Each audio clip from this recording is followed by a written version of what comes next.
चलिए बढ़ते आगे, आपको बता दें कि हरियाणा की छात्रा लवप्रीत ने देश और प्रदेश का नाम रोशन किया है। राजकीय कन्या वरिष्ठ माध्यमिक विद्यालय इलाहाबाद की छात्रा लवप्रीत ने नेपाल में आयोजित international pacific game under 16 hammer throw में गोल्ड मेडल जीतकर देश और प्रदेश का नाम रोशन किया है। इसके अलावा आपको ये भी बता दें कि लवप्रीत की इस सफलता पर परिजनों के साथ साथ स्कूली बच्चों और प्रिंसिपल ने खुशी जाहिर की है।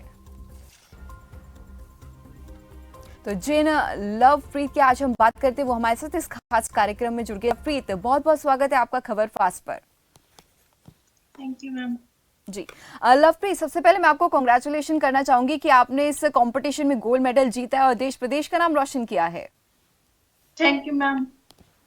लवप्रीत, मेरा सबसे पहले आपसे सवाल ये है कि आप नेपाल के पोखरा में खेलने गई थी ये कंपटीशन, तो इस कंपटीशन के बारे में जरा आप हमारे व्यूअर्स को बता सकते हैं कि कितने लोगों ने पार्टिसिपेट किया था इस कंपटीशन में, क्या कुछ रहा, आप अपना एक्सपीरियंस जरा शेयर कीजिए। मैम कंपटीशन जीता और 2-3 दिनों में था, ज्यादा नहीं था क्योंकि वहाँ के छोटे घर के थे, बच्चे थे, मतलब कि अब 5-7 आएंगे। जी हाँ जी। जी लवप्रीत, इलाहाबाद से सिर्फ आप ही गए थे इस कंपटीशन में पार्टिसिपेट के लिए या कोई और भी गया था? नहीं मैम, काफी बच्चे थे। सीआरडीए स्कूल में से हैमर थ्रो के में एक गगनप्रीत सिंह था और विश्वजीत आर्चरी, काफी बच्चे थे मैम। जी, तो आपका एक्सपीरियंस ऑल ओवर कैसा रहा, जानना चाहेंगे। मैम बहुत अच्छा एक्सपीरियंस था और बहुत अच्छा कंपटीशन था, ऐसा कोई बात नहीं है। जी हाँ जी। जी लवप्रीत, मेरा अगला सवाल आपसे ये है कि हैमर थ्रो के बारे में आपको ख्याल कैसे आया और किसने आपको इस स्पोर्ट को खेलने के लिए इनकरेज किया सबसे ज्यादा? मैम मैं मेरे भाई के साथ गई थी एनपीए स्कूल में, क्योंकि मेरा बुआ जी का लड़का वहां पढ़ता था और उसका क्रिकेट के मैच चलते थे, तो वहां मेरे को बंसी सर ने गाइड किया। तो फिर कहते कि आप गेम में अच्छे से जा सकते हो, जिस हिसाब से आपकी हाइट है और अच्छे से आप गेम कर लोगे। जी, तो जैसे कि हम आपको लगातार दिखा सकते हैं, तस्वीरों में भी दो आपको दिखा सकते हैं कि किस तरीके से लवप्रीत जब अपने घर पहुंची तो उनका जोरदार स्वागत किया गया फूल माला पहनाकर, और आप देख सकते हैं कि लवप्रीत के घर में किस तरीके का खुशी का माहौल जो है वो इस समय देखने को मिला है। लवप्रीत, मेरा अगला सवाल आपसे ये है कि कितने साल से आप हैमर थ्रो के लिए प्रैक्टिस कर रहे हैं? मैम मेरे को 1 साल हो गया हैमर थ्रो की प्रैक्टिस करते हुए। जी, तो अभी आप कौन सी क्लास में हैं वैसे? मैम मैं 8th क्लास में पढ़ती हूँ जी। अभी आप 8th क्लास में लवप्रीत, और तो आप पढ़ाई और ये प्रैक्टिस करना कैसे मैनेज कर पाती है? मैम मैं दिन में स्कूल जाती हूँ और शाम को प्रैक्टिस करती हूँ, रात को पढ़ती हूँ। जी, तो सबसे ज्यादा सपोर्ट आपको किसका मिला है? सबसे ज्यादा सपोर्ट है मेरे को मेरे घर वालों का मिल रहा है, मेरे मम्मा पापा, और बाद में मेरे को स्कूल वालों ने बहुत सपोर्ट किया है ऐसी। ठीक है। जी लवप्रीत, जब आप प्रैक्टिस किया करते थे हैमर थ्रो की, तो कभी आपको ऐसा लगा कि कोई प्रॉब्लम आपको फेस करनी पड़ रही है किसी भी चीज को लेकर? नो मैम, कोई प्रॉब्लम नहीं हुई, सब कुछ मिला है मेरे को ये कहने पे, और बस प्रैक्टिस बहुत अच्छी हुई है।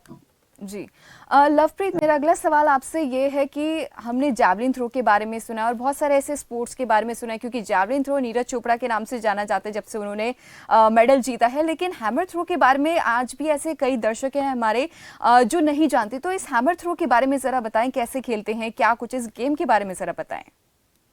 मैम हैमर थ्रो वैसे तो डिफिकल्ट ही है, ऐसे कोई गेम कोई इजी नहीं होती। जब आप सोचे कि रेस इजी है, रेस भी बहुत ज्यादा डिफिकल्ट है। हम्म और हैमर में ये है कि थोड़ा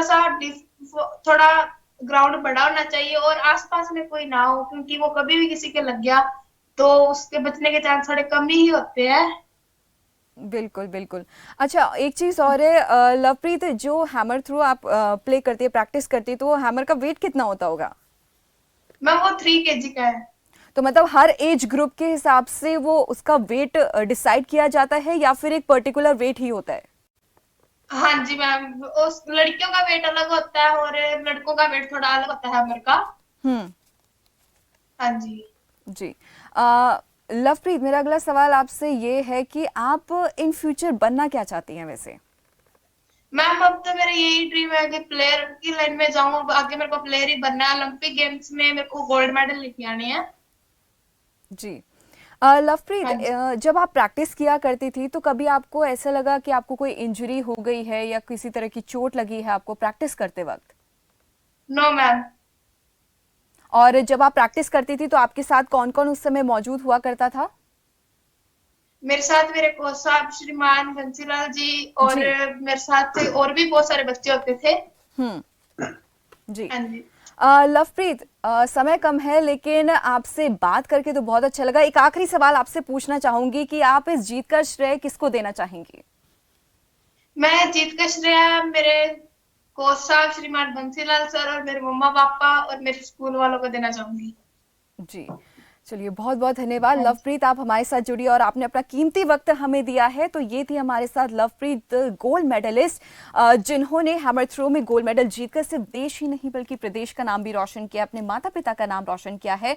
और हम भी यही कामना करते हैं कि लवप्रीत जो है आगे बढ़े और यूं ही आगे बढ़ते रहे। तो एक कहते हैं ना कि हमारी छोरी जो है छोरों से कम नहीं है, और ये कहीं ना कहीं जो कहावत है वो सच साबित होती है, आज दिखाई देती है। क्योंकि लगातार तस्वीरों में आप देख सकते हैं कि किस तरीके से इलाहाबाद की इस बेटी ने अपने परिजनों के साथ साथ देश प्रदेश का नाम भी रोशन किया है।